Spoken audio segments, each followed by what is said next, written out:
For nearly a century, one company was a titan of American industry, a name synonymous with unbreakable forged steel. This is the story of Billings and Spencer.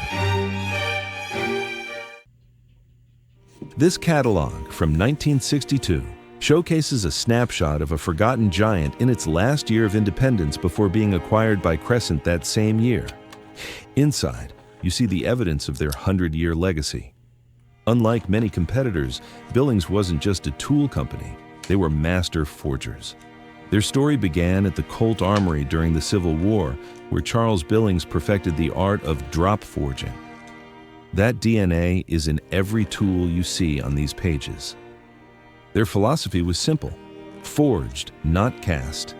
You can see it in their iconic Vitaloy wrenches, heavy, thick, and over-engineered, designed to withstand the brutal environment of the factory and the railroad.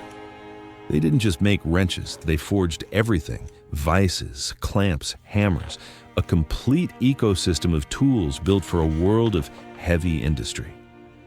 But by 1962, the world was changing. The golden age of heavy American manufacturing was beginning to fade. Cheaper, lighter, mass-market tools were flooding the shelves, and the business of being an independent, high-quality forge was getting tougher. This catalog represents their last stand, a final proud declaration of their quality, a showcase of a century of craftsmanship right before the end. This same year, the Billings and Spencer tool line was sold to Crescent Niagara. The name and the 100-year legacy of the original forge masters would slowly fade into history.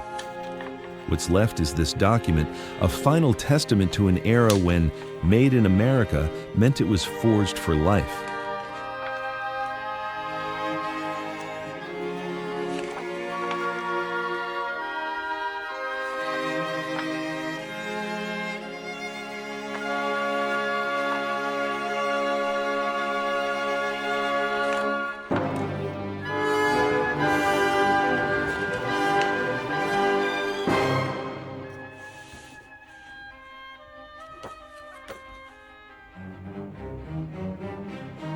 I'd love to know what you thought of this catalog. Let me know in the comments, and if you want to see more, subscribe for a new piece of tool history every week.